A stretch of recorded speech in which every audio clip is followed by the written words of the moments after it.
एक बार एक शिष्य ने विनम्रता पूर्वक अपने गुरुजी से पूछा, गुरुजी, कुछ लोग कहते हैं कि जीवन एक संघर्ष है, कुछ अन्य कहते हैं कि जीवन एक खेल है और कुछ जीवन को एक उत्सव की संज्ञा देते हैं। इनमें कौन सही है? गुरुजी ने तत्काल बड़े ही धैर्यपूर्वक उत्तर दिया, पुत्र, जिन्हें गुरु नहीं मिला उनके लिए जीवन एक संघर्ष है, जिन्हें गुरु मिल गया उनका जीवन एक खेल है, और जो लोग गुरु द्वारा बताए गए मार्ग पर चलने लगते हैं, मात्र वे ही जीवन को एक उत्सव का नाम देने का साहस जुटा पाते हैं। यह उत्तर सुनने के बाद भी शिष्य पूरी तरह से संतुष्ट न था।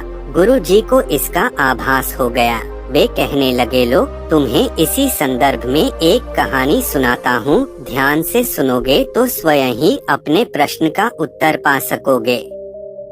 एक बार की बात है कि किसी गुरुकुल में 3 शिष्यों ने अपना अध्ययन संपूर्ण करने पर अपने गुरुजी से यह बताने के लिए विनती की कि उन्हें गुरुदक्षिणा में उनसे क्या चाहिए। गुरुजी पहले तो मंद मंद मुस्कराए और फिर बड़े स्नेहपूर्वक कहने लगे, मुझे तुमसे गुरुदक्षिणा में एक थैला भर के सूखी पत्तियां चाहिए, ला सकोगे? वे तीनों मन ही मन बहुत प्रसन्न हुए, क्योंकि उन्हें लगा कि वे बड़ी आसानी से अपने गुरुजी की इच्छा पूरी कर सकेंगे। सूखी पत्तियां तो जंगल में सर्वत्र बिखरी ही रहती हैं। वे उत्साह पूर्वक एक ही सोवर में बोले, जी गुरुजी, जैसी आपकी आज्ञा। अब वे तीनों शिष्य चलते चलते एक समीपस्थ जंगल में पहुंच चुके थे, लेकिन यह देखकर कि वहां पर तो सूखी पत्तियां केवल एक मुट्ठी भर ही थीं, उनके आश्चर्य का ठिकाना न रहा। वे सोच में पड़ गए कि आखिर जंगल से कौन सूखी पत्तियां उठाकर ले गया होगा। इतने में ही उन्हें दूर से आता हुआ कोई किसान दिखाई दिया। वे उसके पास पहुंचकर उससे विनम्रता पूर्वक याचना करने लगे कि वह उन्हें केवल एक थैला भर सूखी पत्तियां दे दे। अब उस किसान ने उनसे क्षमा याचना करते हुए उन्हें यह बताया कि वह उनकी मदद नहीं कर सकता, क्योंकि उसने सूखी पत्तियों का ईंधन के रूप में पहले ही उपयोग कर लिया था। अब वे तीनों पास में ही बसे एक गांव की ओर इस आशा से बढ़ने लगे थे कि हो सकता है वहां उस गांव में उनकी कोई सहायता कर सके। वहां पहुंचकर उन्होंने जब एक व्यापारी को देखा तो बड़ी उम्मीद से उससे एक थैला भर सूखी पत्तियां देने के लिए प्रार्थना करने लगे, लेकिन उन्हें फिर से एक बार निराशा ही हाथ आई, क्योंकि उस व्यापारी ने तो पहले ही कुछ पैसे कमाने के लिए सूखी पत्तियों के दोने बनाकर बेच दिए थे। लेकिन उस व्यापारी ने उदारता दिखाते हुए उन्हें एक बूढ़ी माँ का पता बताया जो सूखी पत्तियां एकत्रित किया करती थी।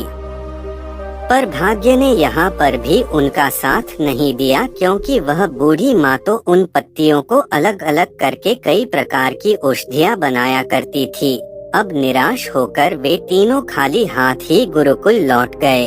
गुरुजी ने उन्हें देखते ही स्नेहपूर्वक पूछा, पुत्रों, ले आए गुरुदक्षिणा? तीनों ने सर झुका लिया। गुरुजी द्वारा दोबारा पूछे जाने पर उनमें से एक शिष्य कहने लगा, गुरुदेव, हम आपकी इच्छा पूरी नहीं कर पाए।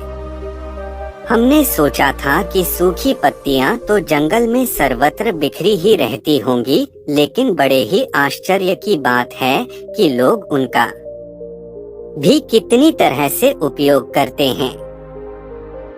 गुरुजी फिर पहले ही की तरह मुस्कुराते हुए प्रेम पूर्वक बोले, निराश क्यों होते हो? प्रसन्न हो जाओ, और यही ज्ञान की सूखी पत्तियां भी व्यर्थ नहीं हुआ करती, बल्कि उनके भी अनेक उपयोग हुआ करते हैं। मुझे गुरुदक्षिणा के रूप में दे दो। तीनों शिष्य गुरुजी को प्रणाम करके खुशी खुशी अपने अपने घर की ओर चले गए। वह शिष्य जो गुरुजी की कहानी एकाग्रचित्त होकर सुन रहा था, अचानक बड़े उत्साह से बोला, गुरुजी, अब मुझे अच्छी तरह से ज्ञात हो गया है कि आप क्या कहना चाहते हैं। आपका संकेत वस्तुतः इसी ओर है, न कि जब सर्वत्र सुलभ सूखी पत्तियां भी निरर्थक या बेकार नहीं होती हैं, तो फिर हम कैसे किसी भी वस्तु या व्यक्ति को छोटा और महत्वहीन मानकर उसका तिरस्कार कर सकते हैं। चींटी से लेकर हाथी तक और सुई से लेकर तलवार तक सभी का अपना अपना महत्व होता है। गुरु जी भी तुरंत ही बोले, हाँ पुत्र, मेरे कहने का भी यही तात्पर्य है कि हम जब भी किसी से मिलें तो उसे यथायोग्य मान देने का भरसक प्रयास करें, ताकि आपस में स्नेह, सद्भावना, सहानुभूति एवं सहिष्णुता का विस्तार होता रहे और हमारा जीवन संघर्ष के बजाय उत्सव बन सके। दूसरे, यदि जीवन को एक खेल ही माना जाए तो बेहतर यही होगा कि हम निर्विक्षेप, स्वस्थ एवं शांत प्रतियोगिता में ही भाग लें और अपने निष्पादन तथा निर्माण को ऊंचाई के शिखर पर ले जाने का अथक प्रयास करें। अब शिष्य पूरी तरह से संतुष्ट था। अंततः मैं यही कहना चाहता हूँ कि यदि हम मन, वचन और कर्म इन तीनों ही स्तरों पर इस कहानी का मूल्यांकन करें तो भी यह कहानी खरी ही उतरेगी। सबके प्रति पूर्वाग्रह से मुक्त मन वाला व्यक्ति अपने वचनों से कभी भी किसी को आहत करने का दुस्साहस नहीं करता और उसकी यही ऊर्जा उसके पुरुषार्थ के मार्ग की समस्त बाधाओं को हर लेती है। वस्तुतः हमारे जीवन का सबसे बड़ा उत्सव पुरुषार्थ ही होता है, ऐसा विद्वानों का मत है।